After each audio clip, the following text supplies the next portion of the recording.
یہ دنیا عالم اسباب ہے اور اللہ مسبب الاسباب ہے، یعنی وجہ اللہ بناتا ہے۔ تو کیا اس دنیا میں ہم ہر لمحہ جو بھی عمل کرتے ہیں، اچھا یا برا، اللہ نے ہماری تقدیر میں یہ پہلے ہی لکھ دیا ہے؟ نہیں، ایسا تو نہیں ہے کہ ہر عمل پہلے سے آپ کی تقدیر میں لکھ دیا ہے۔ آپ کی تقدیر میں جو پہلے سے لکھی ہوئی ہے بات، وہ یا تو ہدایت ہے یا گمراہی ہے۔ برے اور اچھے عمل کچھ نہیں ہوتے، ان کے پیچھے جو نیت ہوتی ہے وہ کاؤنٹ ہوتی ہے۔ یہ بات مسلمانوں کی آج تک سمجھ میں نہیں آئی، اس لیے وہ صرف عمل کو دیکھ رہے ہیں، نیت کو نہیں دیکھ رہے۔ اگر نیت صحیح نہ ہو، عمل صحیح ہو تو بیکار ہے، اور یہی ریاکاری کی ڈیفینیشن ہے۔ نیت خراب ہے، عمل اچھا ہے، ریاکاری ہے۔ ریاکاری کیسے ہے؟ اللہ دل کو دیکھتا ہے، اس میں نیت خراب ہے، اللہ کی نظروں میں آیا نہیں۔ لوگوں نے تیرا اچھا عمل نماز روزہ دیکھا، تیری تعریف کی، تیرا نفس موٹا ہو گیا، تکبر میں آ گیا، تیری نمازیں تجھے لے ڈوبی۔ جیسے کچھ عورتیں ہیں، وہ برقع پہن کے، حجاب پہن کے چلیں گی، تو صرف اس وجہ سے کہ انہوں نے برقع بھی پہنا ہے، حجاب، نقاب سب کچھ پہنا ہوا ہے، صرف اس بات سے جو مذہبی لوگ ہوتے ہیں ان کی تعریفیں کرتے ہیں، اور ان کے اندر تکبر ڈیولپ ہونا شروع ہو جاتا ہے۔ اس بات کا تکبر ہوتا ہے کہ آج تک مجھے کسی غیر مرد نے دیکھا ہی نہیں میرا چہرہ، اور جبکہ قرآن مجید میں کوئی حکم نہیں ہے عورتوں کے لیے کہ وہ اپنا چہرہ چھپائیں۔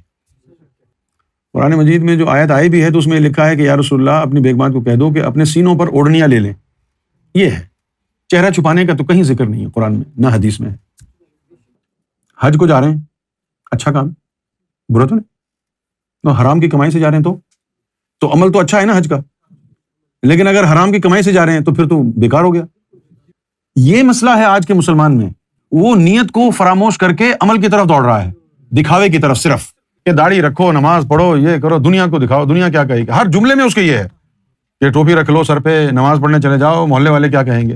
وہ تو اللہ کے لیے پڑھ رہا ہے، محلے والوں کے لیے پڑھ رہا ہے، یہاں تک کہ اپنی بچیوں کی شادی بھی کریں گے تو بڑا پیسہ خرچ کریں گے، کیوں؟ ورنہ لوگ کیا کہیں گے۔ ہر کام لوگوں کے لیے، اور لوگوں کے لیے کیوں؟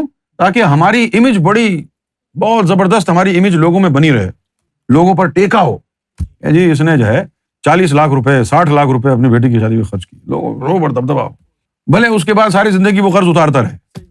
یہ ریاکاری، ذلت اور رسوائی کا سامان۔ لیکن اللہ کے رسول نے آپ کے لیے کہا ہے نیت المومن خیر من عملہ، کہ مومن کی جو نیت ہے وہ اس کے عمل سے بہتر ہوتی ہے۔ تو معلوم یہ ہوا کہ مومن کے کچھ اعمال ایسے ہوں گے جو بظاہر اچھے آپ کو نظر نہیں آئیں گے، لیکن اس کے پیچھے جو نیت ہے وہ کچھ اور ہوگی۔ صحیح ہے نا بھائی؟ جیسے کہ عمل کیا ہے کہ ایک روحانی آدمی، اس کے پاس آ کے کوئی عورت بیٹھ گئی، شریعت کے حساب سے تو غیر مرد ہے نا، لیکن اس نے اپنے پاس اس کو بٹھائے رکھا، عمل صحیح نہیں ہے، عمل غلط ہے، لیکن اس روحانی کے پاس وہ بیٹھی رہی، وقت تجلی آیا، 2-4 تجلیوں کی زد میں وہ آ گئی، تو اس کو بٹھانا شریعت کے حساب سے تو گناہ تھا، لیکن اس گناہ کے نتیجے میں وہ تجلیوں کی زد میں آئی تو اس کے ایک ایک نظر رحمت سے 7 کبیرہ گناہ چل گئے، اس کا رخ دل کا اللہ کی طرف ہو گیا۔ یہ ہے اس حدیث کی تشریح، نیت المومن خیر من عملہ۔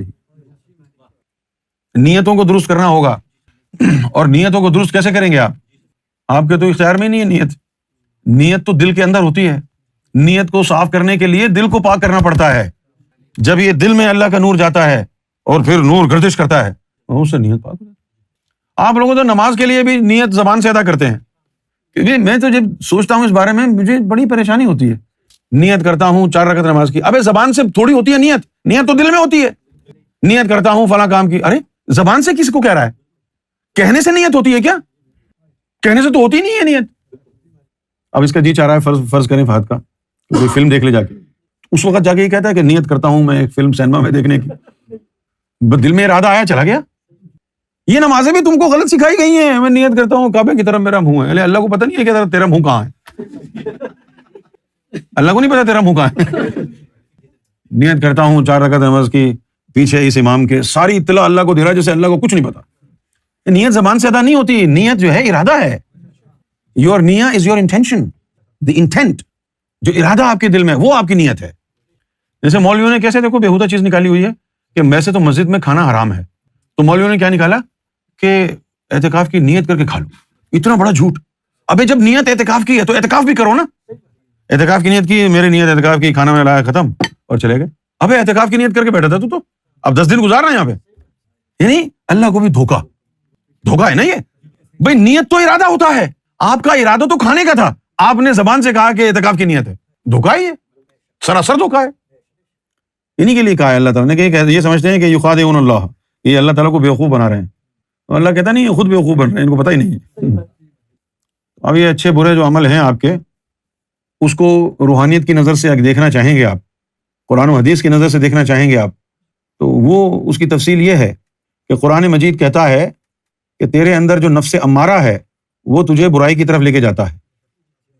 نفس امارہ برائی کی طرف لے کے جاتا ہے، برائی کا امر حکم دیتا ہے. اور تجھے اچھائی کی طرف کون لے کے جائے گا؟ اللہ کا فضل. اللہ کا فضل کہاں ہے؟ اللہ کا فضل اس قلب کے روشن اور منور ہونے میں ہے. جس کا نفس طاقتور ہوگا، وہ طاقتور نفس اس کو دنیا کی طرف گھسیٹے گا. پھر نفس کمزور ہو گیا تو دل طاقتور کر لیا تو دل تجھے اللہ کی طرف گھسیٹے گا. اب فارمولا پتہ چل گیا نا کہ آپ کو دنیا کی طرف کون گھسیٹ رہا ہے؟ تیرا نفس. تو اللہ کی طرف تو جانا چاہتا ہے تو نفس کو کمزور کر، دل کو طاقتور کر. یہ تو نہیں ہے کہ بغیر ان چیزوں کے جو اللہ نے نظام بنا کے دیا ہے تو خود بخود اللہ کے نزدیک ہو جائے گا، خود بخود گناہوں سے رک جائے گا. نہیں، تیری جیب پھٹی ہوئی ہے، پیسے گر رہے ہیں تو جیب سلوا لے. یہی نفس کا حال کر. نفس طاقتور ہے، وہ تجھے برائی کا حکم دے رہا ہے تو نفس کو پاک کر لے. قد افلح من تزکا، کامیاب ہوا وہ شخص جس نے اپنے آپ کو پاک کر لیا. تو نفس کی طہارت، نفس کا تزکیہ جب ہو جائے گا تو پھر اب نفس تیرا پاک ہونے کے بعد تجھے برائی کی طرف مائل نہیں کرے گا، تو برائی سے بچ جائے گا. اب تجھے اللہ کے قریب جانا ہے، اپنے قلب کو طاقتور بنا، کیونکہ وَمَن يُؤْمِن بِاللَّهِ يَهْدِ قَلْبَهُ، کہ جب تو صحیح معنوں میں مومن بنے گا تو اللہ تیرے قلب کو ہدایت دے گا. تو یہ برائی کی طرف جانا یہ نفس کی وجہ سے ہے، اور اللہ کے نزدیک جانا ہے تو پھر اس کے لیے قلب کو بیدار کرنا ہوگا، طاقتور بنانا. اگر اس کو نہیں کیا تو پھر اسی طرح لگے رہیں گے. تو نماز کی حالت میں بھی ہے، دل میں اگر شیطان ہے تو ہے مسجد میں، تیرا دل تھوڑی ہے، دل تو ادھر ادھر گھوم رہا ہے.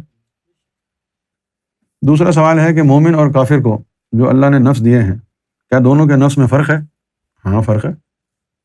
کافر اور جو منافق ہوتے ہیں ان کے اندر نفس جو ہے جہنم کے کتے ہوتے ہیں، اور جو ازلی مومن ہوتے ہیں ان کے نفس جو ہے جنت کے کتے ہوتے ہیں. جب آدم صفی اللہ کو جنت سے اللہ تعالیٰ نے نکالا تھا تو ایک کتا بھی وہ ساتھ لائے تھے. اب یہ راز کی بات ہے، جس کے اندر جنت کا کتا ہوگا بطور نفس، صرف نفس کو دیکھ کے ہی پتہ چل جائے گا کہ یہ ازلی مومن ہے، قلب کو دیکھنے کی ضرورت ہی نہیں ہے.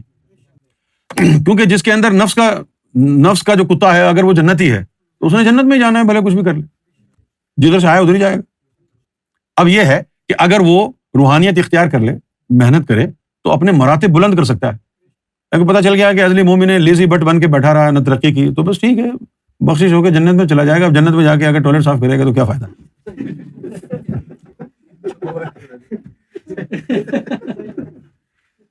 نہیں.